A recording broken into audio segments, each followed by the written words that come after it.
All right, good morning, everyone. My name is Mashawn Donaldson. I'm with Fairview Capital, which is a private equity investment management firm, and I'm also a member of the Beta Iota Boule, and I would like to welcome all of you here to the session on building generational wealth. Today we have a really great panel lined up for you, two fantastic individuals, and I'll give them an opportunity to introduce themselves as well. But as Nat Irving was saying earlier, he was talking about different dances. And so now we're going to have a conversation around the dance with wealth. And thinking about what Ann Fudd said earlier today, she mentioned about each life experience helps you to evolve. And so I'm hoping that this next conversation will help all of you with your financial evolution going forward.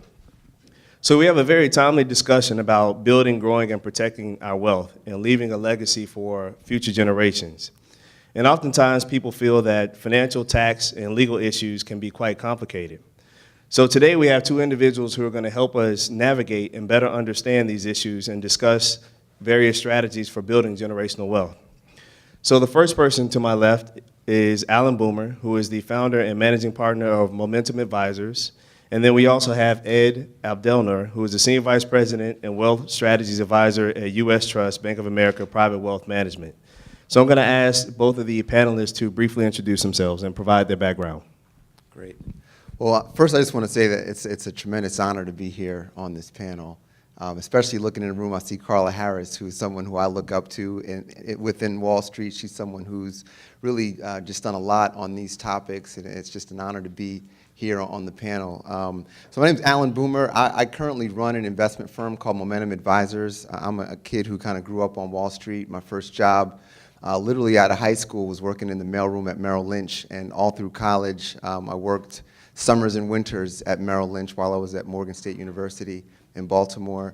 After college I worked in a management training program at Merrill Lynch where learned how to manage people and ultimately wanted to manage money. I felt like the money wouldn't complain as much as the people, so I left Merrill Lynch. I went and got an MBA from NYU and started working at Goldman Sachs, where I was fortunate to be admitted into their associate program. Was one of the, when they bring out these associate classes, there's usually not a lot of us in those classes. I was the only black person in the class and was fortunate to be among the top 10% of the class to get promoted to vice president, and was there for about 7 years. And at Goldman, really, I always wanted to kind of steal from Goldman. When I say steal, I mean I always wanted to, like at Goldman, some of my clients were on the Forbes 400 list. And, growing up, middle class, I just wanted to know what did they know that I could now steal and take back to my people, take back to people who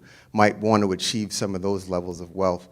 And so I did that. I was there for about 7 years. My last client was a client who sold the business for $300 million and who wired me $100 million to pick stocks for him. And eventually I raised my hand and I said, well, look, I feel like I've learned as much as I can. I feel like, I also became a butler, if you will. When you're dealing with people who've got that level of wealth, it's hard to feel like you're really making a difference. And so about 4 years ago, I left and started the company that I run now, where what we're doing is kind of delivering kind of a Goldman experience, but to folks who might not have Goldman money. And I just get a lot more fulfillment out of that. I can certainly leverage a lot of my experiences thus far with what I've seen from generational wealth that's been transferred from generation to generation. And not just the wealth, but not just the tangible wealth, but also the values, also the entrepreneurial spirit that gets passed along as well. So I'm really excited to be here, and sorry for the long intro. Okay, I'm also really thrilled to be asked to be part of this panel. I'm Ed Abdelnour. I am a wealth strategies advisor at U.S. Trust. My background is actually legal. I practiced law as a trust and estates attorney for 12 years at Cummings & Lockwood, which is essentially an estate planning boutique firm with offices in Connecticut and Florida. And that firm is unique because of the 75 attorneys. The majority of them practice in trusts and estates for high net worth clients. And so through that 12 years, I was able to get a lot of exposure to working with really high net worth folks with respect to estate planning regarding either estate tax reduction or planning for next generations, generation skipping planning, charitable planning. And about a year and a half ago, I joined up with U.S. Trust Company I am now in a role where it's a great role for me because I get to work with clients specifically on planning. I tend to work collaboratively with their attorneys and their CPAs and help them make smart planning decisions around their estate plans, around charitable planning and giving, around business succession planning, and I don't have to do the legal work. So it's up to the attorneys to draft the documents, and I get to just essentially look at the big picture and make sure that the team is working cohesively and essentially helping the clients make the best decisions. So I will pass back to Michelle.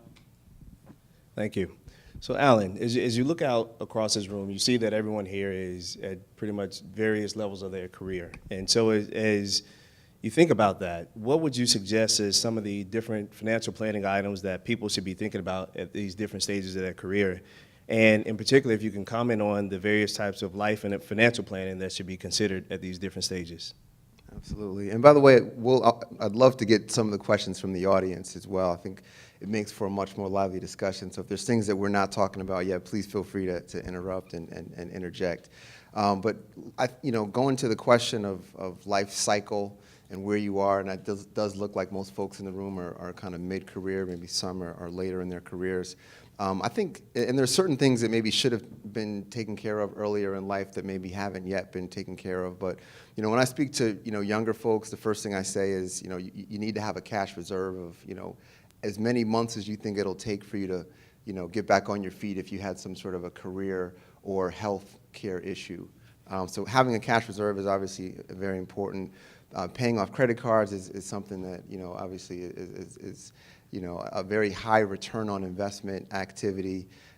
Saving for retirement is something that a lot of folks, I think my generation, my parents' generation is probably the last group of folks who could rely on a pension, right? Pensions are kind of going the way of the dinosaur. And so there's really a lot more of an onus on us to save for our own retirement. I mean, just to put it in perspective, it used to be that if you had a job where you made $100,000 a year, you had a pension that would pay you $70,000. And you needed just to make up for that $30,000, and Social Security might kick in $15,000 or so, and so you really just needed to make up for that last little $15,000, and so that's what the 401k used to be. The 401k used to be almost like a rainy day fund, and it used to be like the icing on the cake, and now the 401k is the cake, right? And so for younger folks, if we're not maxing out every year, and there is no pension, and by the way, I got a letter that said, in 30 years, which is coincidentally when I'll be of age where when I can collect Social Security, that the funds will be depleted. There will be no more money in Social Security. And so the onus is really on us to make sure that we're making a way for ourselves. So I'd say, again, cash reserve, putting money away towards retirement. Additional things would be, having an estate plan, and I know, Ed, that's your background. It's something that you'll probably talk a little bit more about, but I think just, especially if you have a family, you have to think about, like, what happens to me if I'm the primary breadwinner? What happens to my family and sometimes I hate to say this, but sometimes you're better off dead, meaning that if you're incapacitated and you're laying up in a hospital bed and you can't, and let's say you're a married couple with one person who's got the money in their account, but all the other spouse can't access the account, and there's no way for them to go in and pay a mortgage or pay an electric bill. Sometimes we don't plan for those circumstances. I mean, life insurance is almost a given, but do we really plan for our incapacity? Like, do we put in place someone who's going to make financial decisions for us when we're in those circumstances? Do we put in place our wishes, or what do we want to happen if we're on life support, for example? So other things that I think folks should think about, it's, when it comes to investing, I think it's about, what I like to help clients do is invest in a way that reflects where the world's going, right? We had this great futurist presentation that talked about a lot of the trends that are happening. And so I think that's something that when people invest, it should certainly be not where the puck is, but where the puck's going. I think that folks should invest in a way that reflects their values. I don't know how often we think about some of the companies that we invest in, and does that really reflect who I am as a person? Does that make me feel good to own companies that might promote things that I'm not about? And then lastly, perhaps there's room for investments that can fit your lifestyle. Some of my clients, I've advised them to go into franchises, for example, as a way of making an investment. For some, entrepreneurship, starting a business from scratch might seem like a daunting idea, although a lot of folks would like to be their own boss. Well, why not invest in a franchise? It gives you a chance to make above average returns when compared to the stock market, but could also give you an opportunity to get your hands dirty a little bit. So I know I've talked about a wide variety of things. I just wanted to kind of give a broad stroke on some of the things that we can be thinking about. Yeah, and I guess I would add to that on the estate planning piece, that as I look at it, essentially the core estate planning documents that everyone should have in place are certainly a power of attorney and a living will, and those are the kinds of documents that would provide for provisions in the event of incapacity. As Allan was saying, if you find yourself in the hospital and you're unable to pay bills and sign tax returns and things like that, you're going to want to make provisions for your family so that your spouse or another relative or a trusted person has the documents that allows them to take care of things for you under those circumstances. Certainly, a will and a revocable trust are the provision are the documents that would provide for the disposition of your assets at your death. And it's amazing how many folks, even wealthy folks, just haven't gotten around to either putting a will in place or their documents are outdated. Certainly, if you have no will, then the state provisions, the intestacy laws, are going to provide for the disposition of your assets, which may not send them where you would want them to go. Other provisions that would be included in those kind of documents would be the executors and the fiduciaries and trustees that you would name in order to handle things in the event of your passing. So that's really sort of the basic core documents. And then beyond that, there is planning to reduce estate taxes, planning to provide asset protection for family members, planning to provide for fulfilling your charitable wishes and intentions, and wrapping those all up in a way that is as essentially tax efficient as possible. It's really critical to look at all the different pieces that are involved in that. And so, for example, there are assets that would not pass under a will. So for life insurance, for retirement plans, various kinds of benefits that you would receive through your job would pass based on a beneficiary designation. And so it's critical that the beneficiary designation is coordinated with the other estate planning documents. And likewise, there are assets which would pass based on their title. So if there's property that's owned joint with survivorship, that's going to pass automatically to the joint owner and not under your will. So it's key that as part of this core planning that all of those different pieces are all coordinated and looked at together. And I won't go into this, but then that next level is certainly the more sophisticated planning. And for folks that have estate tax liabilities, and we'll talk a little bit more about this, then there's all different additional kinds of planning which would be appropriate for them. So you both just talked about different types of expertise that are needed in order to ensure that we're all financially secure going forward. And so in order to gain this expertise, sometimes we have to go and build a team of individuals that have that expertise that can give us the best advice possible to make sure that we structure things in the right way. And my wife will tell you, I have a saying that I love, and it takes teamwork to make the dream work. And she laughs at me every time that I say it, but she's smiling now. She's back there. But can you talk about just the approach to assembling a team and who are the right team members that you need to have in place? Sure. And what I mean by team, excuse me, usually it's made up of an accountant, an investment advisor, attorney. Depending on your business, it could be a CFO, could be certainly an insurance agent, and the key is really to have a group of folks who are both competent and also who work together. And as in terms of the competency, there's really sort of a couple of pieces to that. One is that they're competent on their face, that they know what they're doing, but two, that they're well matched to what your needs are. and the level of sophistication that you require at that point in your life. And what I tend to see a lot, I see a lot of situations where an individual will get their first set of wills done by the attorney who represented them when they bought their first home. And they're very simple, basic documents, and they were perfectly appropriate at that point, and they may have lasted and been appropriate for some period of time. But as your financial picture changes, as your needs become greater, as your assets grow, as the different enterprises that you're involved in become more complicated and sophisticated, then that attorney may no longer be appropriate. And so certainly if you're at a point when you are trying to do planning to reduce estate tax impact, when you're trying to provide asset protection for assets that you're leaving to your kids, when you're making complex charitable gifts, at that point, that starter attorney may no longer be really appropriate for you. And the same applies for accountants and financial planners and investment advisors and whatnot. Now, in terms of assembling the team, it's different for every circumstance. But the key for me is that as your needs become more sophisticated, there should really be collaboration and communication between these different advisors.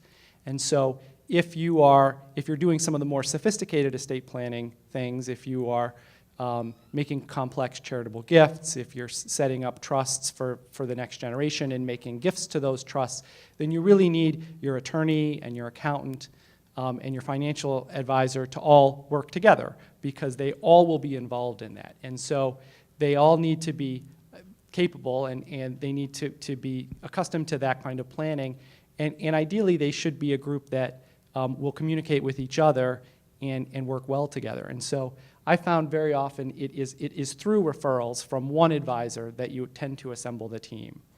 And so a lot of times it will be a financial advisor, and it'll be a financial advisor that's meeting with you on a regular basis, because that's the most regular, consistent relationship that you have. And if it's a good financial advisor, they may look at your situation and say, well, there may be some planning opportunities here. You've got a big bonus this year, you've got a large income year, so maybe it makes sense to try to do some charitable planning to offset some of that income. And then they may bring to your attention some good ideas, and then based on that, it's time to bring in an attorney to actually carry through some of that, and as well an accountant. Now, I will say, this is a little bit of a plug for U.S. Trust. The way that we're structured, we actually create a team of professionals that we surround each of our high net worth clients with on the financial and investment side. And so we already build in someone like me, a wealth strategist, who provides some planning advice. We also have someone that would help with lending and credit and those kinds of issues, and have an individual that oversees the whole relationship so that they can bring in other professionals. So it really depends how, in that sense, some of the different individuals, some financial, the investment advisors often will bring in other resources, and that's a little bit of how we operate. Yeah, if I could add to that in terms of a team, when it comes to selecting that financial advisor, I think there's obviously a lot of different choices. I also kind of think that the financial advisory business is kind of broken to an extent, and when I say it's broken, I mean that you've got you have salesmen who are kind of masquerading as advisors. And what do I mean by that? I mean, if you go to an insurance-based financial advisor, it's no surprise that half of what they tell you, 3/4 of what they tell you is going to be about insurance, right? You go to them and say, hey, I got a flat tire. Well, let me sell you an insurance policy that'll fix that flat tire. Wait a minute, maybe I just need to go and get a new tire. Maybe I need to go to, and so what you find is that if you go to an advisor who's really a salesperson, you might be sold a lot of stuff, right? And so as consumers, and you're the ones that have to live with the results, right? You're the ones that have to live with the retirement scenario. And so I just think it's really important when you're picking an advisor, a couple different things. One, you really need to look at how they're getting paid, right? And anyone that's getting paid on commission, like to me, I've always got to take them with a grain of salt, right? Because, it's just like walking onto the floor of a car dealership, right? They're sizing you up, you're sizing them up. And the bigger car you buy with the most options gets them the fattest check, right? And so you need to be able to kind of reconcile that as you're getting that advice if this person is a salesman. Another thing you need to ask yourself with regards to how they get paid, are they a fiduciary? Do they have a fiduciary relationship with you? When I was at Goldman Sachs, April of 2010, Lloyd Blankfein testifies before Congress, and the congressmen are grilling him, and they're saying, Mr. Blankfein, don't you have a fiduciary duty to do what's in the best interest of your clients? His answer was no. My phone starts ringing off the hook, right? It felt like someone scratched glass or a chalkboard. What do you mean you don't have a fiduciary duty? And he said, as a broker-dealer, my duty is to give the best price for the thing that the client wants, and that's it. My burden is to give advice that's suitable. And what's suitable, by the way? And this is not Lloyd Blankfein. This is me telling you what suitability is. Suitability means that, let's say you just ran 2 miles as your workout in the morning. You come into the room and you're thirsty. I could offer you water, or I could offer you champagne, right? Water or champagne, they're both wet. They will both quench your thirst. Both are deemed to be suitable. What a fiduciary would say is that, no, water is the thing that's appropriate. Because if you were in that person's shoes, that's the thing that you want. Not the thing that costs a lot more, not the thing that'll give you a little bit of a buzz, the champagne, right? And so when you deal with an advisor, you really need to know if they're a fiduciary. And by the way, if they're not, it's okay. You just want to know what you're dealing with. And maybe you might want to add a fiduciary to your team. Add someone who's got that level, like an attorney has a fiduciary relationship with you. You might want to add a fiduciary to the team. I think that the last thing I'd say, so we talked about how do they get paid? We talked about whether they have a fiduciary relationship with you or not. The last thing I'd look at is their educational qualifications. And this sounds silly, but looking at this room, I know we've got the Ivy League represented. We've got people with MBAs and JDs. I don't think I'd want an advisor who has less education than me, right? Like this is your job.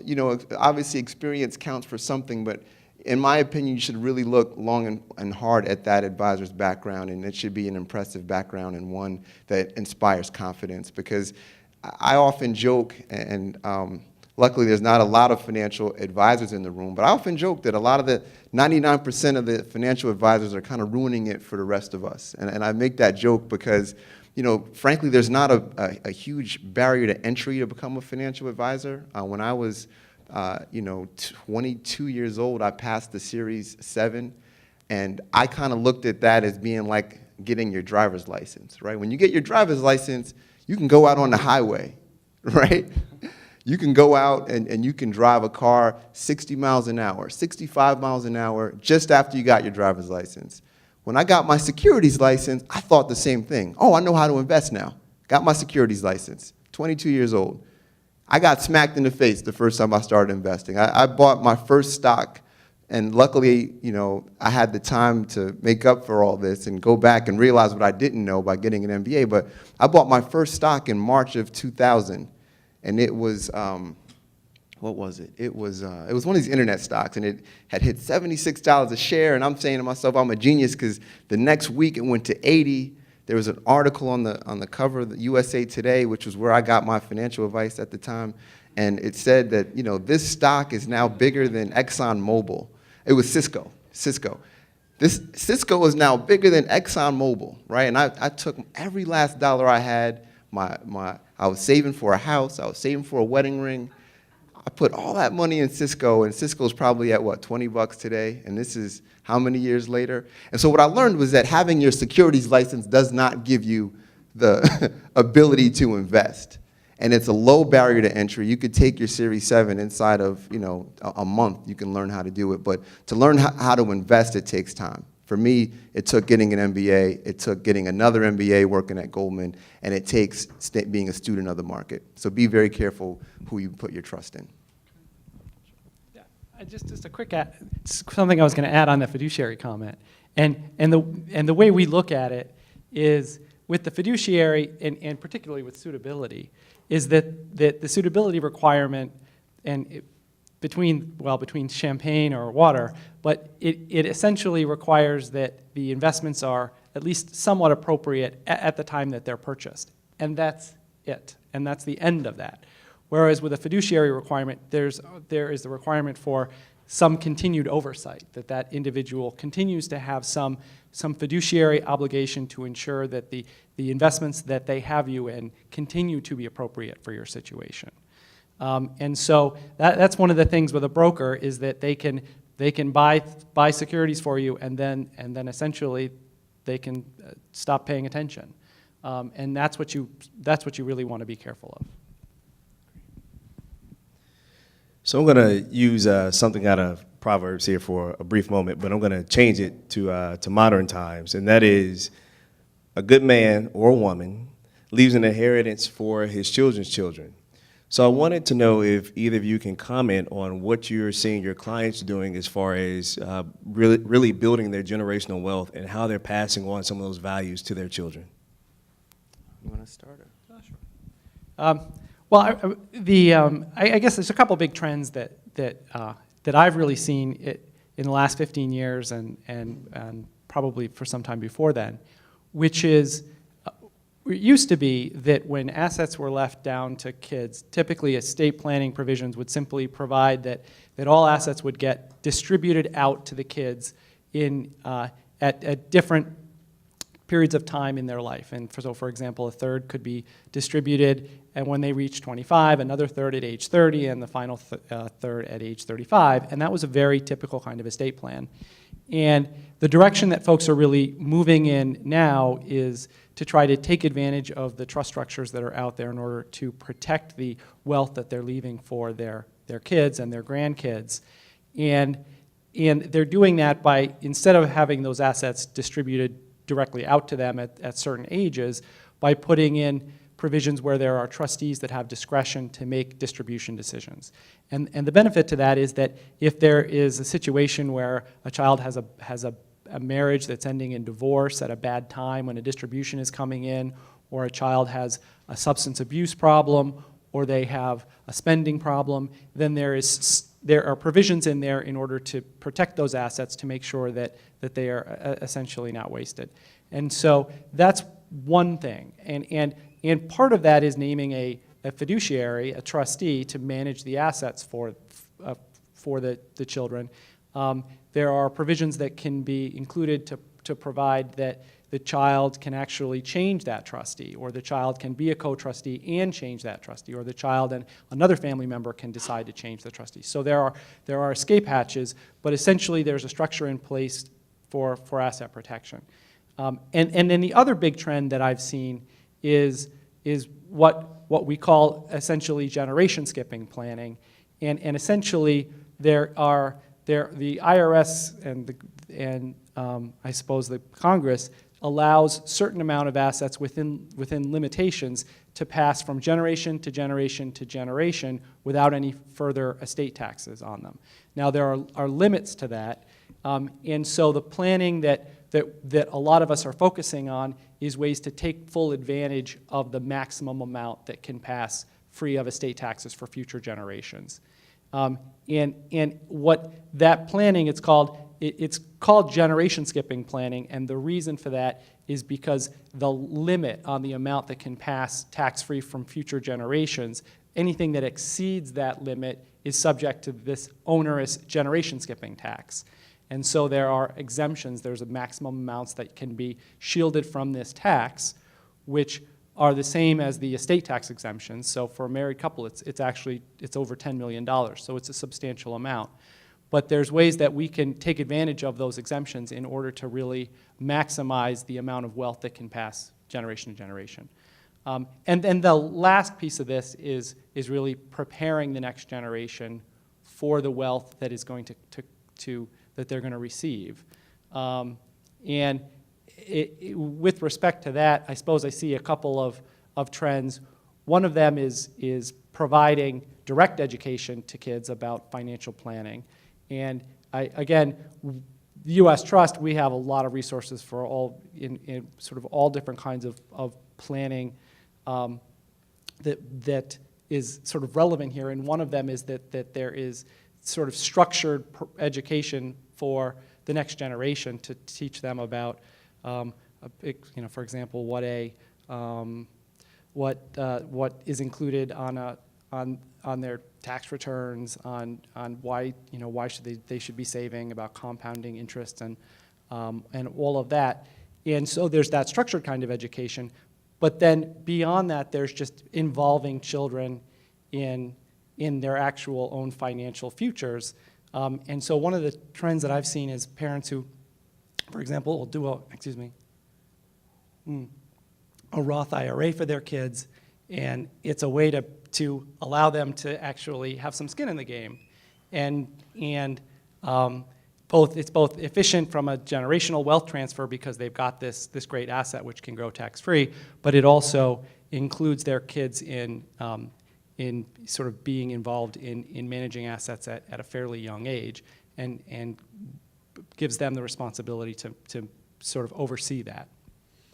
Yeah, if I could jump in real quick just on a couple of things that I've seen with regards to transferring wealth. I mean, for one, it's when I think about wealth, to me, it's not just about money. It's about culture. It's about traditions, right? Coming up to Martha's Vineyard every summer is a way of transferring wealth, in my opinion. Values, how can you convey values? Obviously, there's a lot you can do during life. Anytime I have a client doing a will, I always tell clients to write a letter to their kids. Some call it an ethical will, and that letter might be one that states, look, I tried my best. I didn't, because you might not be equitable. You can be equitable without, dividing things right down the middle with kids. Like with one family that I cover, the baby boy is financially irresponsible, so the parents left it where the two older siblings are in charge of the third kid's money. Well, how's that kid gonna feel about that when it's read to him by an attorney later? Well, why not write a letter that explains that, look, we love you, we did this because we thought it was best for you. We love you, and then within that trust, there were some incentives that were built in. For example, I've seen trusts where, for every dollar that you earn with a paycheck will allow you to take $1 out of the trust. And maybe if you're, working in a low-income situation, but you are working, then maybe you can get a triple. There might be things that say that, you're eligible for your distribution at age 45, but you can't get it unless X, Y, and Z is also happening. So there's a lot of things that you can kind of put in place. I think the other thing that I'd say, just as it comes to really basic planning, when I think about how a grandparent might want to pass assets to a grandchild, you could do a Roth IRA, but the challenge with putting assets in a child's name when it comes to them going to college, you have to think about how it impacts financial aid a little bit. And so things like nothing to take away from this, but you really want to think about things that aren't going to have a negative impact on financial aid down the road. I've seen, for example, families that put assets into custodial accounts, and the reason why they put them into custodial accounts is that that asset technically belongs to the kid. If it stays in a custodial account when it's time for the kid to apply for college, then that asset will actually take away from their ability to get financial aid. But what you can do with a custodial account is flip it into a 529, right? So we have a client right now who, actually, it's my own my own kids and my own niece and nephew. My dad wanted to make an investment for them, and so what did he do? He structured it where we're buying into a franchise, and a piece of the business is owned in a custodial account by the grandkids. All the profits go to that custodial account, and then when the kids are 16 or 17, flip it into a 529. This is a chance to take a high growth asset, get it out of my parents' estate, get it into the kids' control, but do it in a way where it's not going to impact their financial aid. So all that to say, there's a lot of different moving parts, and we're up here for an hour. It's not meant to be customized advice as much as it's meant to be, just give you some inspiration as to things that maybe we should look into. Thanks. I have one more question that I would like to ask the panelists before I open up the floor for questions. And I'm sure everyone in this room at some point has had to take care of an aging parent or an aging grandparent. And sure enough, we're all going to age ourselves. And either one or two things are going to happen. Either we're going to die suddenly, or we're going to get to a point where we need some sort of assistance. And you can imagine if you're in that latter category and you need assistance and you've saved saved your retirement money, depending on your medical condition, you can really blow through all of that money taking care of yourself very fast. And even if you're not old, I mean, you could be 40 or 50 years old and come down with an illness, and your spouse has to drain all of your assets in order to take care of you. So can you both comment on the importance of long-term care insurance?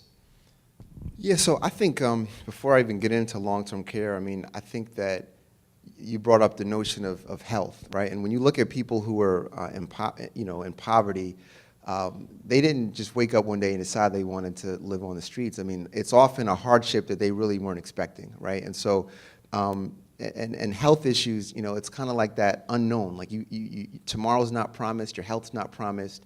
What can you do now to make sure that in the event that something unfortunate happens, that you'll be taken care of? So obviously, health insurance is at the core of that. Especially now with Obamacare, if there's people in your family who are not insured, Obamacare is a great thing for them to take advantage of. Disability insurance is something that's really important because, again, we talked about, sometimes you're better off dead because you have life insurance, but what if you got in a car accident and now, as most of us probably make our livings with our brains, and if our brains are impaired, our ability to earn income is certainly impaired. Why not have a disability policy? One that might even be above and beyond what my employer offers. Because what if I'm not employed there anymore? Now I got to start over. So I think disability insurance is something that's important. When it comes to long-term care, I think it's, for one, the insurance is relatively expensive and it's short-lived. It might cost you, $5,000 a year when you're in your 50s to buy long-term care insurance, and that insurance might only have a benefit of 20 or 30, 30 or 40 grand a year, plus it ends within 10 years. So you might want to think about self-insurance. You might want to think about, how can I save enough money to make sure that in the event that I need to care for myself down the road, kind of budget it out. What I find is, nursing homes are expensive. Sometimes it's easier. Sometimes it's even more desirable for that older person to hire someone and bring them in-house. It's probably going to be, if you have a house that's paid for, where, sometimes it's just a lot less expensive to go out and hire an in-house person. And you might make out a little bit cheaper than going to a nursing home, frankly. So long-term care is something that, I think that many people look at as, kind of the only answer for, solving for that issue of being elderly. To me, it's like one tool. I would use it for someone if they do not have enough assets to kind of self-insure. I would use it if they don't have enough family to kind of care for them, or if they don't have the ability to go out and hire someone. I would, use it maybe if they didn't own a home and didn't have a place for them to live. So those are kind of some of the different circumstances that I'd look at long-term care. But on average, like, it's one of those things that a lot of folks look at, but in practice, I don't see a lot of people buy. Yeah, long-term care insurance is interesting because it has changed in the past several years and then has gotten significantly more expensive. And the long-term care companies really underestimated how many folks were really going to draw against their policies. And so it has become very expensive, even expensive for what you get from it. And the thing that I think a lot of people don't entirely understand about long-term care insurance is that it is a very finite benefit that you receive from it. It is going to be a finite period of time, and it's going to be a finite amount per day, generally speaking, that it will pay towards the long-term care. And so what we have found is that for folks who are in a position where they are concerned, where they have a fear that they will be in in a place in their lives at some point where they may require long-term care, and that long-term care is going to substantially exhaust assets that they have that they would otherwise pass to their kids, then it may provide some peace of mind, because it may give them some knowledge to know that if they find themselves in a nursing home, that they will have this benefit at that point paying in, which would potentially allow them to preserve more assets.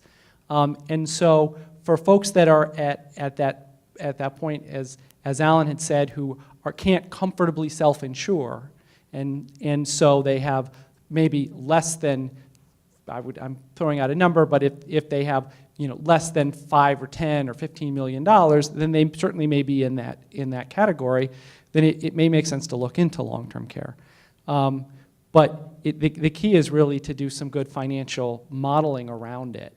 And by that I mean going through the exercise of really doing some cash flow modeling to look at what their expected cash flow will be over their lives based on their current earnings, based on their current investments, based on their current expenses, and then to try to determine, would they be able to self-fund their care, or would their care substantially reduce their assets?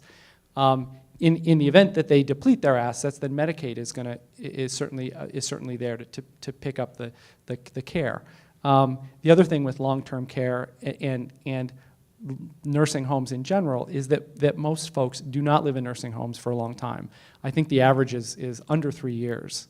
And so when you factor that into what the actual cost is, either having a shorter long-term care policy or relying on self-insuring may make sense for a lot of folks. Thank you. So now I'd like to open the floor for questions from the audience. Well, first of all, Michelle, thanks for having the panels here, and I think this is very beneficial. If my wife and I hadn't gone through this planning, I'd be very stressed out listening to you guys right now. Allan, I had a question for you. I was surprised that you were advising clients to go into active investments, like a franchise. I just wanted to hear more about that, because these people have retired from the original job, because you have have 2 jobs. One of them, a startup franchise, seems to be aggressive, and you would think that people want sort of passive investment and let their money do the work for it. Yeah, I guess, and again, it's not a blanket recommendation. It's more a matter of, I really try to take a blank canvas approach, and my clients kind of pay me. I work for on a fee-based basis, and so most financial advisors will only kind of talk to you about things that they can get paid on, if you will. So even guys that charge a percentage of the assets under management, the more that you have under their jurisdiction, the more they get paid. And so really any sort of investment that they can't affix a 1% fee on typically will get poo-pooed, right? In fact, that's how I was when I was at Goldman. If a client came to me and said, hey, I'm thinking about going into Papa John's, I would then figure out really sophisticated ways to talk them out of it, and then see if on the shelf I could find a restaurant private equity fund that I could drop into their portfolio, one that's been sanctioned by Goldman Sachs and that's being managed properly and the whole nine, right? And so now that I don't have those blinders on, right, like the crocodile that got eaten by the jaguar, it really just opened up that, for some people, this could be a really attractive option. So like, I'll give you just a quick story on the first client I advised to go into franchising. This guy made all of his money playing football. He's 31 years old. All of his bills are paid. He's got his mom's house paid for. He's got trust set up that we set up to pay for. His kids will never have a want in the world. If I'm sending him $1 every month for him to live off of, he's living off 75 cents. And so he almost had, what seems like high class problems, right? Like he's got more income coming in than he really needs to live. And he needed private equity in his portfolio, but if I just put him into a Blackstone fund, he's still waking up with nothing to do every day, right? And so what do we do for him? We said, why not, come up with a franchise for one that you're passionate about in an area that you know a lot about. And this guy played football. Where did he spend his whole life? On the football field and in a gym. You know, it turns out that gyms were really, really profitable, and this was despite the concept. This was Planet Fitness. This was, you know, LA Fitness, and we did an analysis of all the different gym franchises that he could go into.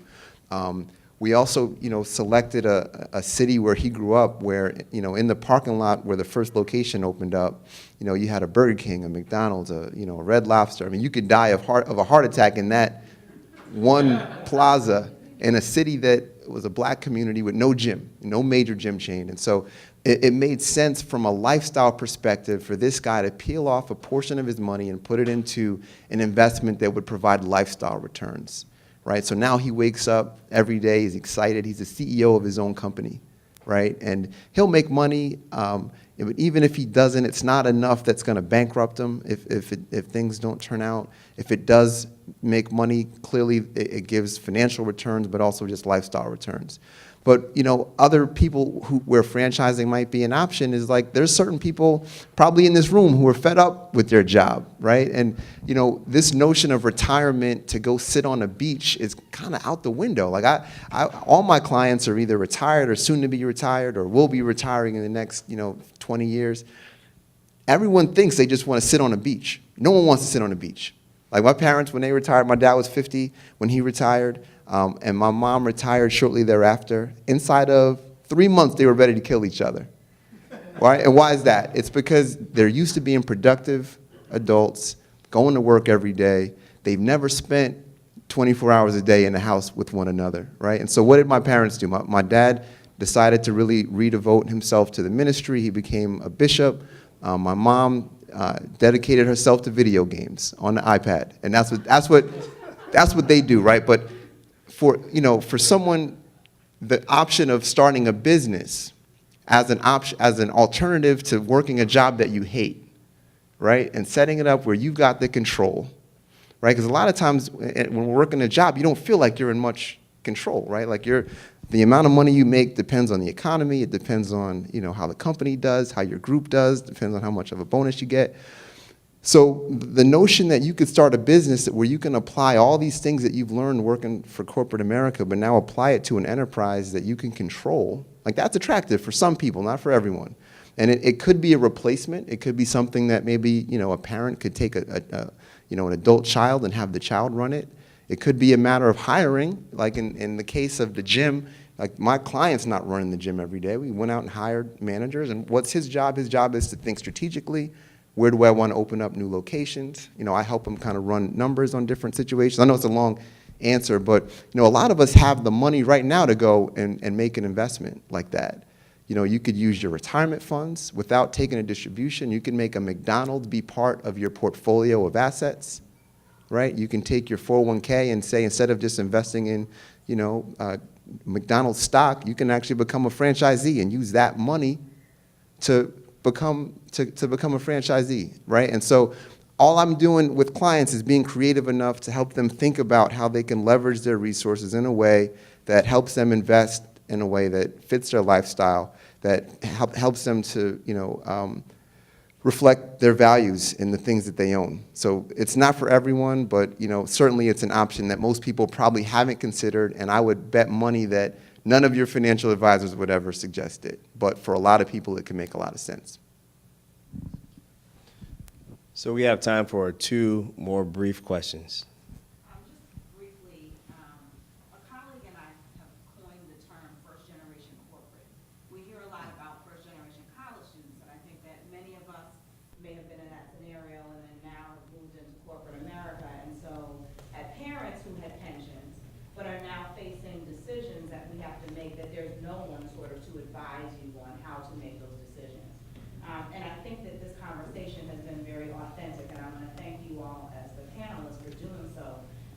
When you're sort of in the middle of your career, so you've checked off all the things that you listed, you have the cash reserve, you've paid off your credit cards, all those sort of things, and you're not quite at retirement. I think for me as a Gen Xer, I can't see retirement. It's just not even in my reality right now, based on how the financial outlook is in this country. So what do you do in that sort of scenario? I really was interested in hearing some of the more non-traditional avenues that you talked about.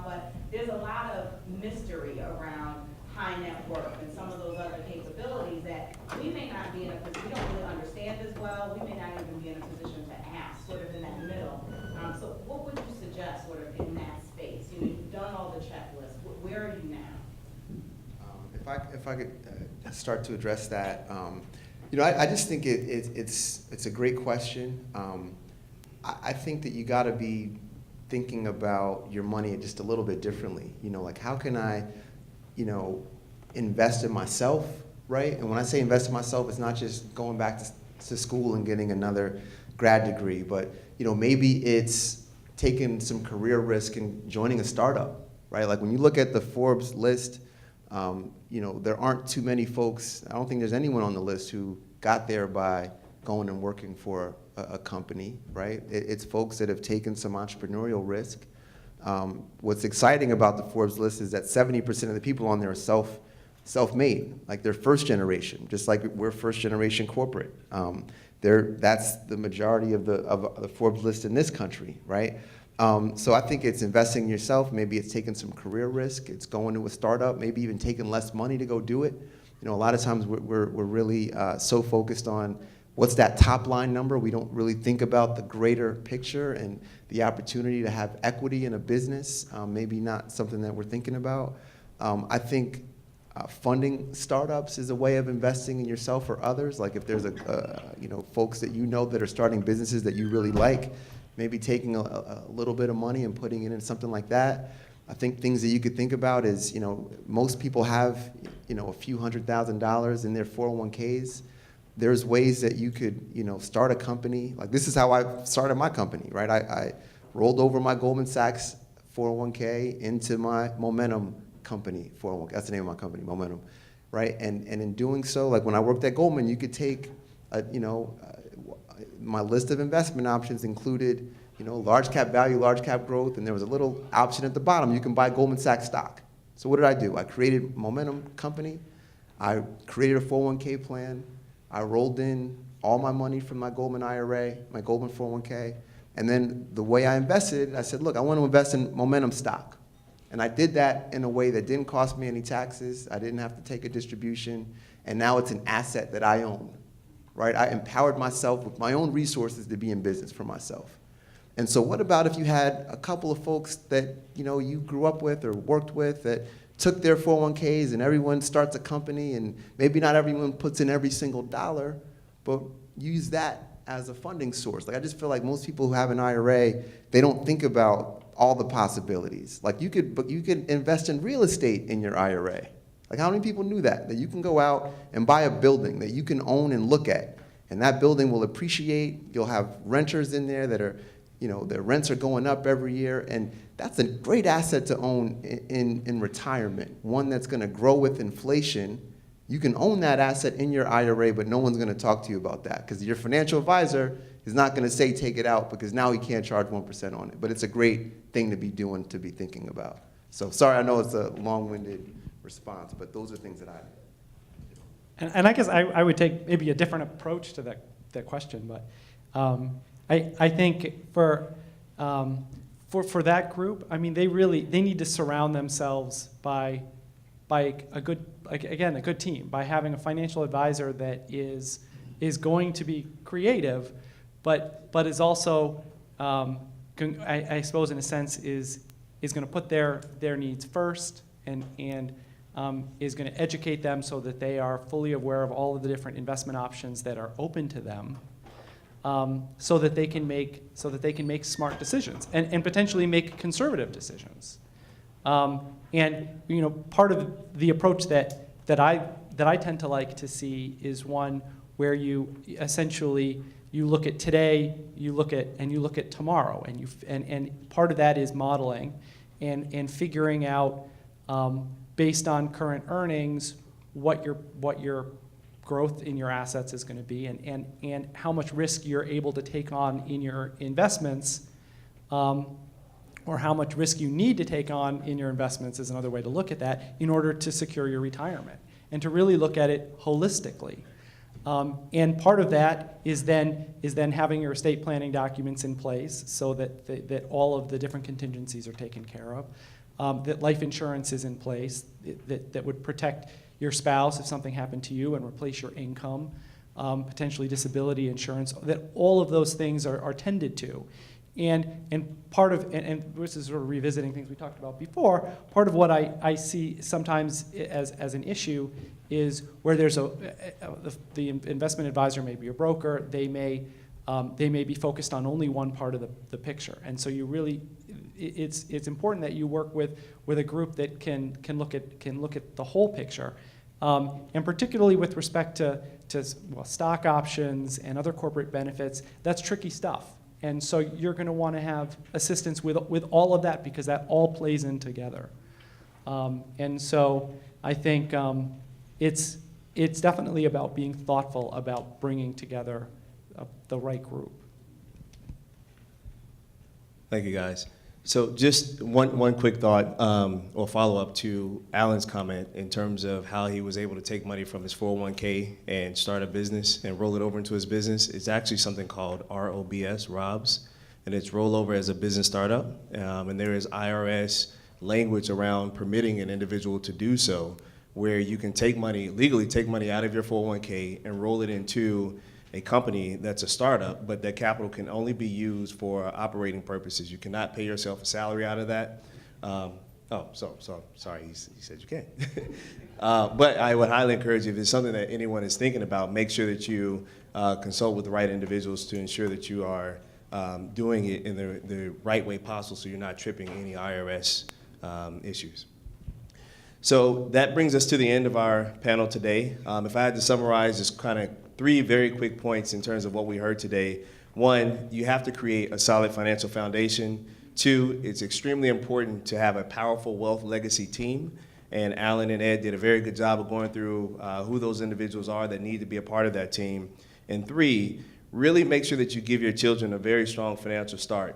If we are going to change the face of finance, change the face of generational wealth, it starts with us. And we have to make sure that we're doing the right things that are necessary today to ensure that our future generations are best positioned to continue the legacy of creating the generational wealth that we've all started here in this room today. So with that, I would like to thank our panelists for joining us today, and thank you all for being a very great and attentive audience. Thank you.